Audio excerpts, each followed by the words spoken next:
Assalamualaikum warahmatullahi wabarakatuh. Kembali lagi bersama saya, Faimatul Fikriyah.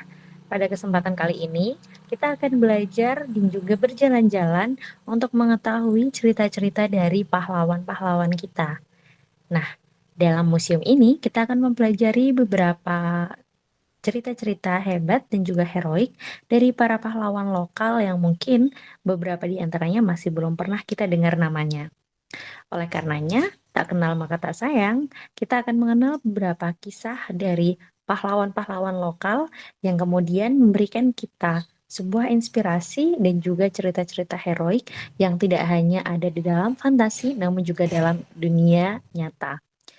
Baiklah, langsung saja kita akan membahas tentang sejarah pahlawan lokal untuk pelajaran sejarah kelas 7 dalam menggunakan kurikulum Merdeka. Dalam video kali ini kita akan membahas 3 tokoh.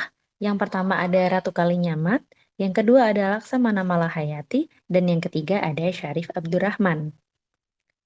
Langsung saja kita akan membahas tentang tokoh yang pertama, yakni Ratu Kalinyamat. Siapa Ratu Kalinyamat itu?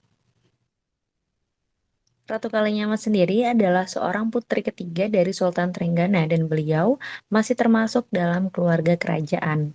Nama kecil dari Ratu Kalinyamat adalah Retna Kencana dan nama dari Ratu Kalinyamat sendiri diberikan setelah beliau menikah dengan Raden Thayyib atau Sultan Hadlirin dan diberikan tempat di Kalinyamat yang berada di daerah antara Jepara dan Kudus. Kisah perjuangan dari Ratu Kalinyamat ini sangat-sangat hebat dan juga heroik ya. Yang pertama, kita akan mengenal terlebih dahulu bagaimana sejarah dari kemajuan Jepara yang berada di bawah kepemimpinan Ratu Kalinyamat. Arya Penangsang adalah seorang anak dari Pangeran Sedaeng Lepen yang dibunuh oleh Sunan Prawata saat masih muda, sehingga Arya Penangsang kemudian dendam dan membunuh Sunan Prawata. Sunan Prawata sendiri adalah saudara dari Ratu Kalinyamat, sehingga ketika Sunan Prawata membunuh Pangeran Sedaeng Lepen atau ayah dari Arya Penangsang, maka Arya Penangsang itu memiliki dendam dan kemudian turut membunuh balik Sunan Prawata. Karena Arya Penangsang membunuh Sunan Prawata, maka Ratu Kalinyamat selaku saudara dan juga suaminya yaitu Sultan Hadlirin pergi ke Kudus untuk memperjuangkan keadilan kematian dari Sunan Prawata. Namun ternyata Sunan Kudus malah memihak pada Arya Penangsang. Dan ketika pulang dari tempat tersebut, dalam perjalanan, Sultan Hadlirin malah dibunuh oleh para utusan dari Arya Penangsang. Jadi ketika mereka sudah tidak mendapatkan keadilan atas apa yang menimpa kakak dari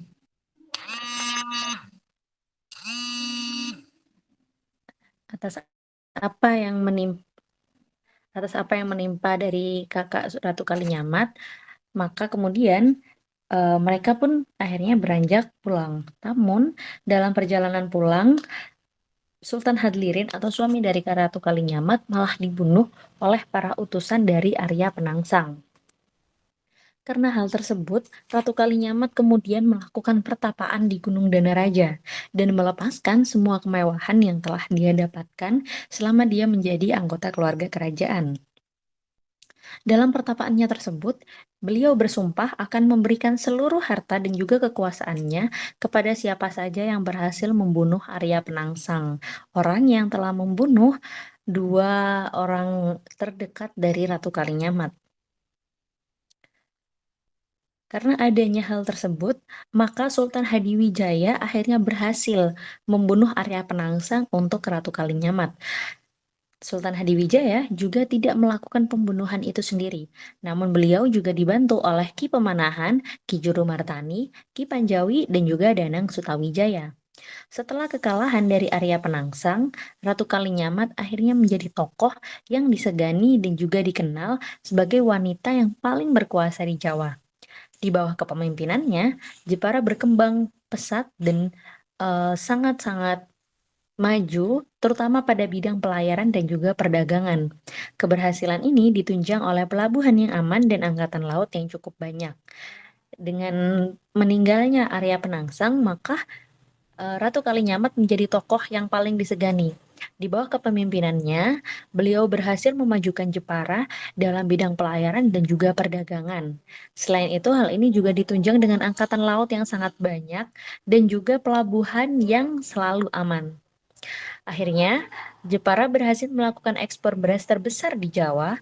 Selain itu juga melakukan ekspor gula, kayu, kelapa, dan berbagai jenis palawija ke luar negeri. Hal tersebut merupakan bukti adanya peningkatan perekonomian di Jepara. Dengan armada laut yang kuat serta kekayaan yang luar biasa, akhirnya banyak sekali penguasa lain yang ingin bekerja sama dengan Jepara.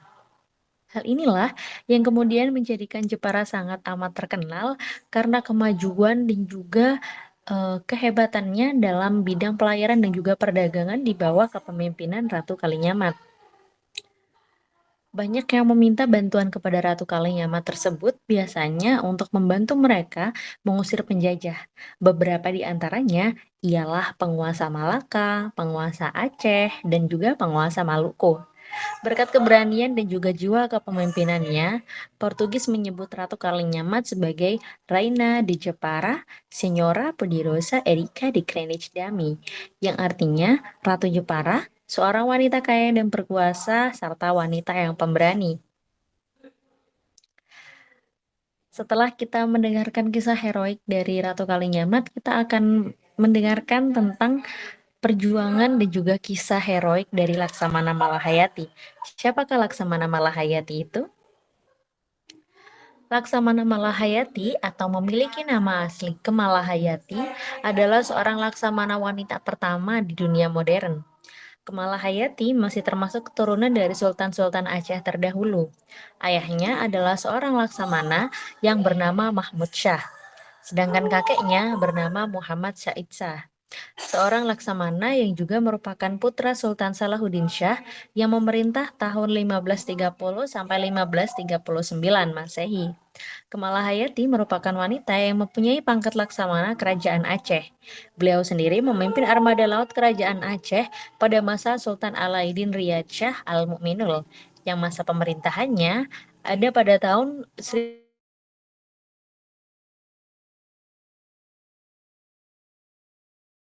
ini adalah wanita pertama yang berhasil menjadi laksamana dan memiliki gelar laksamana di dalam dunia modern.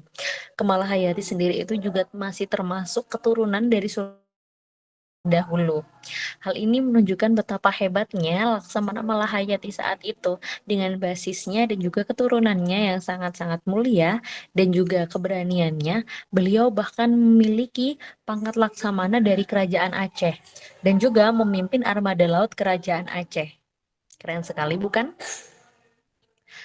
Sebelum menjabat sebagai laksamana, Kemalahayati memimpin pasukan wanita. Pasukan ini terdiri dari wanita yang suaminya gugur di medan perang saat peperangan antara Aceh dan Portugis. Pasukan ini bernama Inong Bale dan mendapat pangkalan berupa benteng Kuta Inong Bale. Kemalahayati memimpin 2.000 sampai 3.500 lebih pasukan. Jadi sebelum beliau diangkat sebagai laksamana, ini sebenarnya sudah menjadi seorang pemimpin. Beliau memiliki pasukan yang terdiri dari para wanita. Wanita-wanita yang para suaminya meninggal atau gugur ketika adanya peperangan antara Aceh dan Portugis. Jadi pasukan yang dibawahi oleh Kemalahayati sendiri adalah pasukan para janda. Dan pasukan ini terdiri dari 2.000 sampai 3.500 lebih anggota. Kemalahayati menjabat sebagai laksamana yang mengatur sejumlah pasukan laut. Tugas lainnya adalah mengawasi kapal-kapal perang atau gali milik Kerajaan Aceh dan pelabuhan-pelabuhan yang berada di bawah Syah Bandar. Jadi Kemalahayati itu ketika menjabat sebagai laksamana, beliau memiliki tugas untuk mengatur sejumlah pasukan laut. Jadi beliau ini lebih banyak ditugaskan untuk hal-hal yang berkaitan dengan armada laut. Pada saat Belanda berlabuh di Aceh dengan 2 kapal, Kerajaan Aceh menyambut baik mereka dengan harapan dapat bekerja sama untuk perdagangan lada. Namun kemudian ketika Kerajaan Aceh mulai merasakan adanya tindakan Belanda yang berniat mengacau, hal tersebut segera memicu Laksamana Malahayati untuk menggagalkannya. Jadi Ketika Belanda berlabuh dan datang di Aceh dengan 2 kapal, kerajaan Aceh bukannya menyambut mereka dengan tidak ramah. Justru kerajaan Aceh menyambut baik dengan harapan mereka dapat saling bertukar lada dan juga mempermudah perdagangan lada. Namun ternyata ketika Belanda sudah datang ke kerajaan Aceh, justru mereka merasakan atau justru kerajaan Aceh merasakan bahwa tindakan Belanda ini adalah suatu tindakan untuk mengacau, dan hal tersebut segera memicu Laksamana Malahayati untuk menggagalkan rencana dari Belanda tersebut. Sedangkan menurut cerita, Cornelis de Houtman tewas dibunuh oleh Kemalahayati dalam duel 1 lawan 1 di geladak kapal. Sedangkan Frederik de Houtman menjadi tahanan kerajaan Aceh. Jadi 2 pemimpin dari 2 kapal Belanda ini adalah Cornelis de Houtman dan juga Frederik de Houtman. Dan Cornelis de Houtman meninggal ketika sedang bertarung duel 1 lawan 1 dengan Kemalahayati di geladak kapal, dan Frederik de Houtman menjadi tahanan kerajaan Aceh. Saat pembentukan pasukan armada Inong Bale, Kemalahayati pernah bersumpah di hadapan Sultan atas nama Tuhan akan berjuang melawan musuh-musuh dari kerajaan Aceh sampai titik darah penghabisan. Kemalahayati sendiri melaksanakan sumpah tersebut hingga akhirnya gugur di medan pertempuran yang dimenangkan oleh Aceh. Dharma Wangsa atau Iskandar Muda, Kemalahayati, dan pasukannya berhasil melawan Portugis dan mengusirnya dalam pertempuran di Teluk Keroeng Raya. Kemalahayati gugur dan dimakamkan di lereng bukit Kota Dalam. Jadi beliau ini dulu memiliki sumpah atas nama Tuhan kepada Sultan bahwa dia akan melakukan perjuangan membela Aceh sampai kapanpun, bahkan sampai titik darah penghabisan, dan hal tersebut akhirnya terwujud dengan adanya kemenangan pasukan Aceh. Namun, Kemalahayati harus gugur dalam pertempuran tersebut. Para penulis dari dunia barat menjulukinya sebagai The Guardian of Aceh Kingdom, dan sosok Malahayati masuk ke dalam jajaran Seven Warlord Women in the World dan juga sebagai Best Female Warrior at all time. Jadi sangat keren sekali dan juga sangat hebat dari perjuangan Kemalahayati ini dalam membela Aceh dan juga bangsa Indonesia.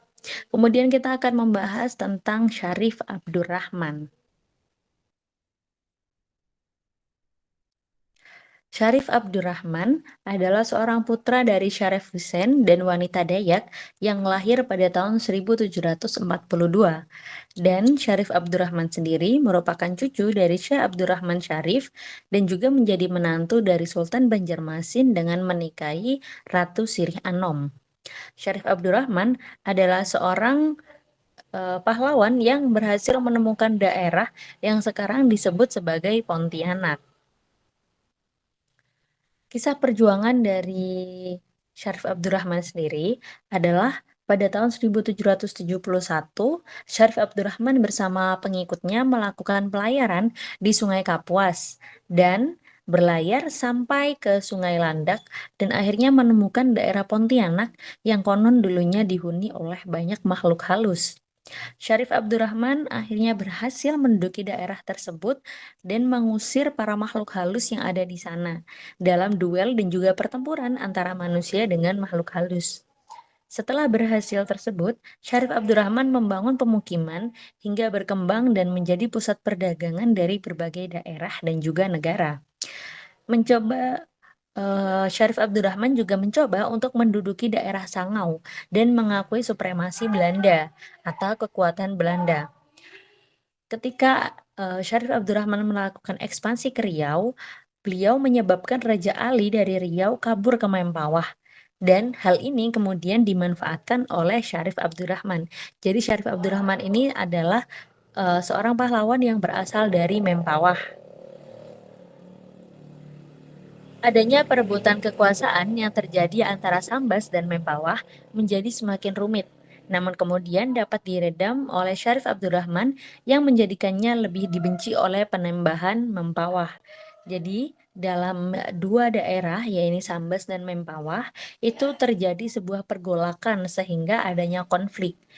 Kemudian hal ini untungnya dapat diredam oleh Syarif Abdurrahman. yang memang bukan siapa-siapa dari Mempawah. Dan hal ini menjadi suatu hal yang membuat Syarif Abdurrahman menjadi dibenci oleh Panembahan Mempawah. Syarif Abdurrahman sendiri mengatakan pada Belanda jika Panembahan Mempawah adalah musuh besarnya. Sehingga Belanda mengetahui bahwa Syarif Abdurrahman memiliki hubungan yang tidak baik dengan Panembahan Mempawah. Masalah yang lain adalah adanya rivalitas dari daerah Sukadana dengan Mempawah yang terjadi karena daerah hulu Sungai Kapuas ke Sukadana merugikan Pontianak. Hal ini dimanfaatkan oleh Syarif Abdurrahman untuk meminta bantuan pada Belanda. Jadi, selain dari masalah dengan Panembahan Mempawah tadi, Syarif Abdurrahman juga harus menghadapi masalah terkait rivalitas atau permusuhan antara daerah Sukadana dengan Mempawah. Hal ini disebabkan daerah hulu Sungai Kapuas yang mengalir ke Sukadana itu menjadikan Pontianak mengalami kerugian. Dan hal ini akhirnya dimanfaatkan oleh Syarif Abdurrahman untuk dapat meminta bantuan pada Belanda. Belanda bersedia membantu Syarif Abdurrahman untuk melakukan hal tersebut atau menyerang Sukadana dikarenakan Raja Ali yang tadi kabur dari Riau telah berpindah dari Mempawah ke Sukadana. Dan daerah Sukadana memang tidak mengakui kehadiran Belanda di Kalimantan. Sehingga hal ini menjadi suatu sasaran yang empuk di mana Syarif Abdurrahman mendapatkan bantuan dari Belanda dan juga turut membantu Belanda dalam melakukan tindakannya. Karena dengan adanya bantuan dari Belanda, beliau tidak harus capek-capek untuk melakukan perlawanan kepada orang-orang yang tidak sepaham dengannya. Pasukan Belanda akhirnya bersama dengan Syarif Kasim atau putra dari Syarif Abdurrahman itu melakukan penyerangan ke Sukadana. Sultan Ahmad Kaharudin menyelamatkan diri bersama pengikutnya dan Mempawah dan Matan pun menjadi target berikutnya. Persaingan dan pertentangan di Kalimantan Barat mengundang campur tangan Belanda dan pada saat itu Kalimantan sudah mulai bangun dan juga bangkit lagi dan juga menyatukan kekuatan sehingga Belanda kesulitan untuk melakukan penaklukan dan hanya membutuhkan pengakuan atas kekuasaan yang mereka dapatkan. Kalimantan Barat berintegrasi akibat adanya jaringan komunikasi melalui perang, perdagangan, diplomasi, dan juga perkawinan di akhir abad ke-18 Masehi.